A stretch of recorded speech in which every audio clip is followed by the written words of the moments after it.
Le budget du prochain exercice budgétaire de l'Éthiopie se concentre sur l'allègement de la dette, l'aide humanitaire et la sécurité nationale.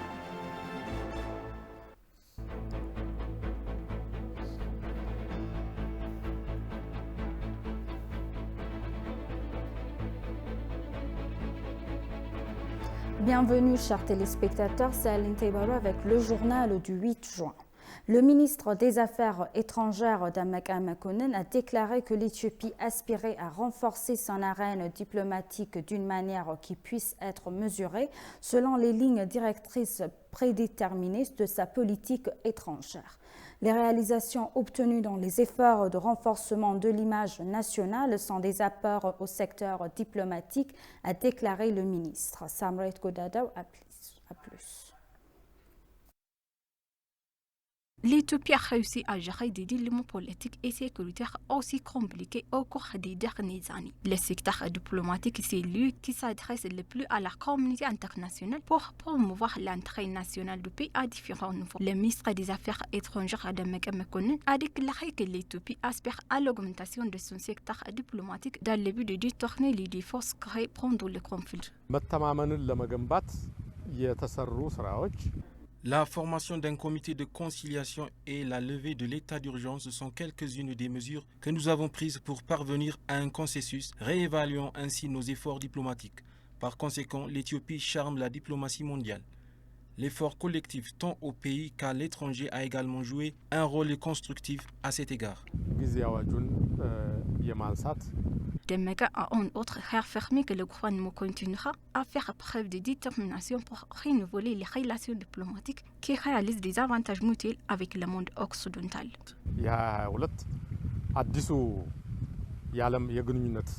En cette année 2022, nous voulons nous assurer que notre partenariat diplomatique avec le reste du monde devrait embrasser un nouvel ordre de compréhension mutuelle. Pour y arriver, nous avons déjà mis en place des actions. Malgré cela, la récente relation éthio-américaine illustre des améliorations. Il y a toujours des intentions de faire pression sur l'Éthiopie en introduisant des projets de loi punitifs. Nous déployons donc des efforts consécutifs pour arrêter ces projets de loi car ils affectent les relations bilatérales actuelles entre l'Éthiopie et les États-Unis. Dans ce contexte, la communauté de la diaspora est invitée à intensifier ses efforts pour promouvoir le programme national éthiopien et à protéger le pays de toute pression extérieure. Le ministère de la Santé a déclaré que l'épidémie de paludisme est une menace sanitaire alarmante dans tout le pays. Le ministère de la Santé et l'Institut éthiopien de santé publique a donné une conférence de presse conjointe sur le paludisme, le Covid-19 et les maladies du virus de la variole du cygne en Éthiopie. Metasabia Waldaragay a plus. Le ministère de la Santé et l'Institut éthiopien de santé publique donnent une conférence de presse conjointe sur le paludisme, le Covid-19 et les maladies à virus de la variole du singe en Éthiopie. S'exprimant à cette occasion, le ministre d'État de la Santé, Dereje Duguma, a déclaré que la phase de transition du paludisme mineur est un problème alarmant en Éthiopie. በአብዛኛው በሀገራችን ሁለት ጊዜ ላይ ነው ወባ በከፍተኛ ደረጃ የሚሰራጨው። አንደኛው ይሄ አሁን ያለንበት L'épidémie de paludisme est saisonnière. Principalement, il y a deux saisons d'épidémie en Éthiopie. Premièrement, le paludisme est une transition mineure en juin, juillet et août. Deuxièmement, cette maladie est également grave de septembre à décembre. Maintenant, nous sommes dans une phase de transition mineure de paludisme. La phase de transition mineure de paludisme entraîne une grave crise sociale et économique en Éthiopie. En ce qui concerne la pandémie Covid-19, le ministre d'État a fait remarquer que cette dernière se transmet rapidement en Éthiopie en raison de la mauvaise mise en œuvre des mesures de précaution.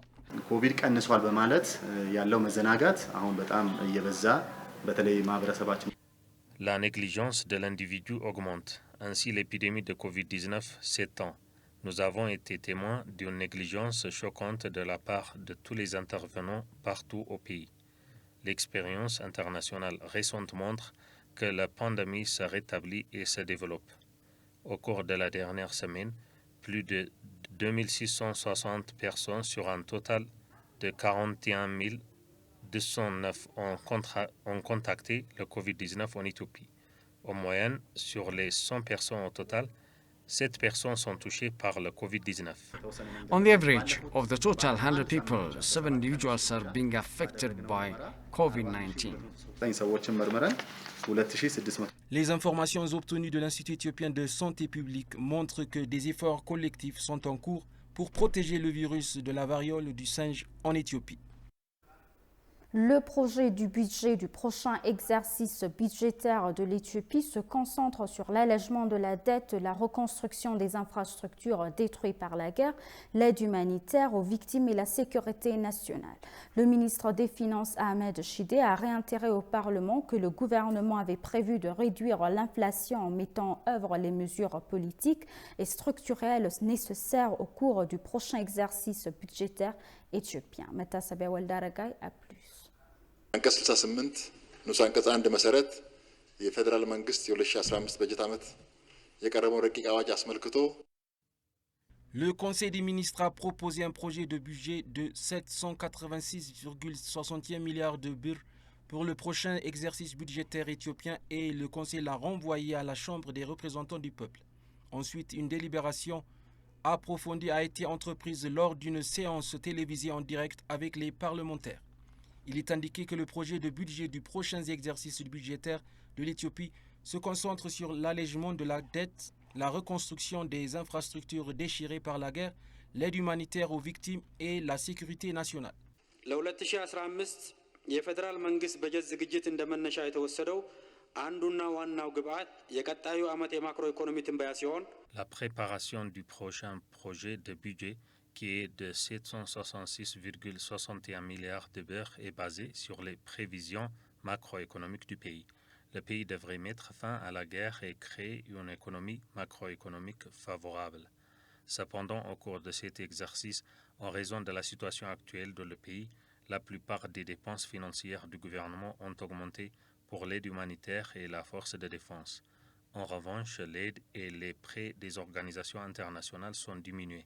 Cela crée une pression fiscale, non seulement cette année, mais aussi les années à venir. C'est pourquoi le budget fédéral de l'année à venir se concentre sur l'allègement de la dette, la reconstruction des infrastructures déchirées par la guerre, l'aide humanitaire aux catastrophes naturelles et déchirées par la guerre et la sécurité nationale.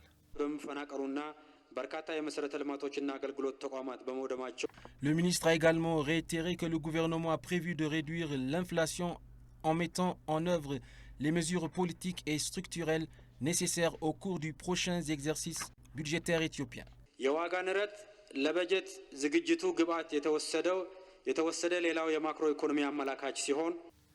L'inflation est également utilisée comme prévision macroéconomique du pays pour préparer le projet du budget annoncé. À cet égard, l'inflation était de 66,6% en avril. Il serait difficile de réduire l'inflation à un chiffre à court terme.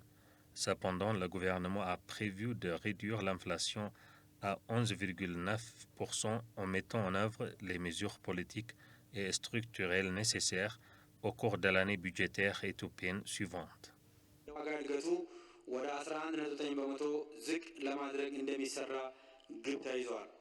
Le ministre des Finances a également exhorté l'exécutif à adhérer au système de passation des marchés du gouvernement et à suivre des procédures rentables.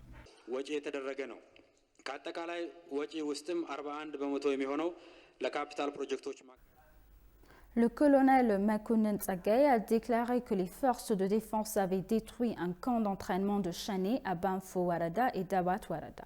Le 17 avril 2014, calendrier éthiopien, l'armée a détruit le camp d'entraînement militaire de Shane dans la région pendant des opérations jour et nuit et des mesures ont été prises contre 43 d'entre eux.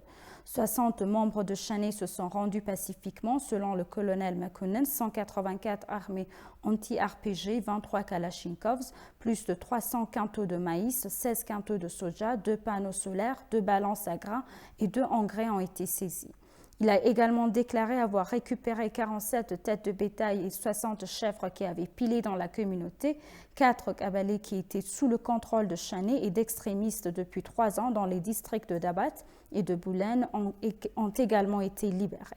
L'administrateur en chef du Warada Mouloualam Wawaya a pour sa part déclaré que la paix relative est en train d'être rétablie dans la région et que les services sociaux sont en cours de restauration. Selon des informations obtenues auprès des forces de défense, 273 militants ont été entraînés par des commandos et patrouillent dans les zones.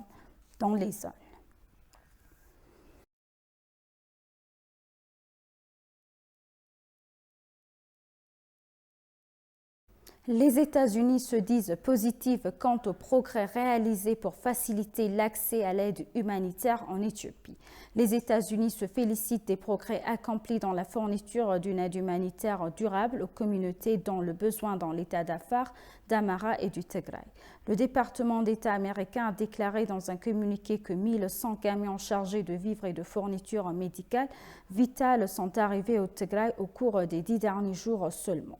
Il a salué le succès de la mission, en particulier le gouvernement d'Éthiopie et les responsables des régions d'Afar et du Tigray. Il a également remercié les agences des Nations Unies, les organisations internationales, les partenaires du gouvernement américain et les autres organisations humanitaires opérant en Éthiopie pour leur soutien. Nous encourageons les parties prenantes à étendre ce bon départ et à passer un dialogue qui éliminera les conflits durables, indique le communiqué de la déclaration. A également appelé au retour immédiat des services de base dans les zones détruites par la guerre.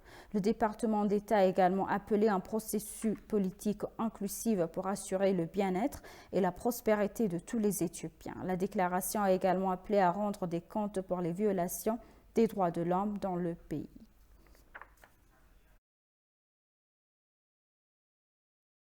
Le gouvernement de l'État régional d'Amara créera des conditions favorables pour que les investisseurs turcs investissent dans l'État, a déclaré Dr. Yelik Al-Kafal. L'ambassadrice de Turquie en Éthiopie, Yaprak Alp, s'est entretenue avec des responsables régionaux et de la ville de Bahardar. Recevant l'ambassadrice Yaprak dans son bureau, Dr. Yelik Al-Kafala a déclaré que la Turquie poursuit la transformation commerciale, politique et économique en Éthiopie. Il a déclaré que les experts turcs jouaient un rôle clé dans la construction du pont à Bahardar. Il a déclaré que les relations diplomatiques de la Turquie avec l'Éthiopie sont historiques et contribueront à renforcer les relations bilatérales. Il a déclaré que la Turquie appréciait le soutien global de la Turquie à l'Éthiopie. Il a noté que la région disposait de nombreuses options pour améliorer les activités d'investissement et de commerce extérieur des deux pays, ajoutant que la région créerait des conditions favorables pour les investisseurs. Il a déclaré que les investisseurs turcs participaient à divers secteurs de la région d'Amara, louant le soutien du gouvernement régional. La Turquie travaillera avec l'Éthiopie sur l'éducation, la formation, la création d'emplois et le transfert de technologies, a-t-elle déclaré.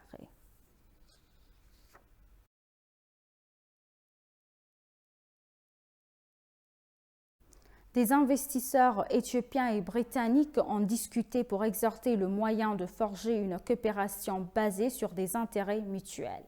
La réunion organisée par l'ambassade du Royaume-Uni en Éthiopie est conçue pour jeter un pont entre les investisseurs des deux pays. S'adressant aux participants, l'ambassadeur du Royaume-Uni en Éthiopie auprès de l'Union africaine, Alastair McPhail, a souligné l'importance de la réunion dans la promotion des liens entre les milieu d'affaires sur la base des solides relations bilatérales existantes entre les deux pays. L'ambassadeur Alastair a réitéré l'engagement du Royaume-Uni à soutenir le secteur de l'investissement florissant en Éthiopie et à promouvoir les entreprises privées locales dans le pays. Les co-entreprises avec des investisseurs britanniques et la recherche d'opportunités de marché au Royaume-Uni font partie des sujets prioritaires de la réunion pour renforcer les compétences des entreprises éthiopiennes.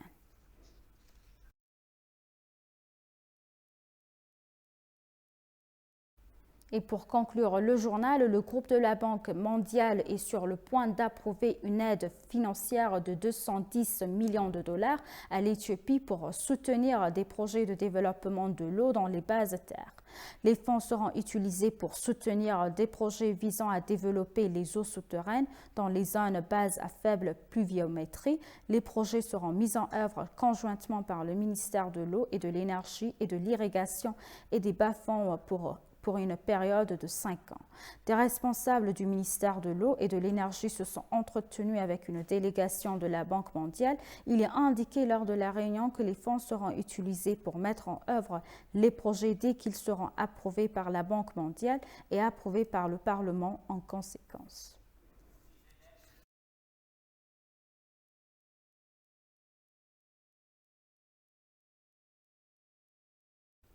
Chers téléspectateurs, nous vous rappelons les titres principaux. Le ministre des Affaires étrangères Demek Emekonnen a déclaré que l'Éthiopie aspirait à renforcer son arène diplomatique.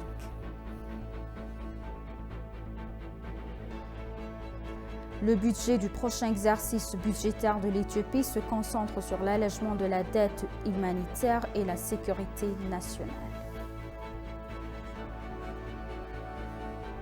Merci, chers téléspectateurs. C'est la fin du journal. C'était Aline Taibaru avec le journal. Restez avec nous avec le reste des programmes. Bonne journée.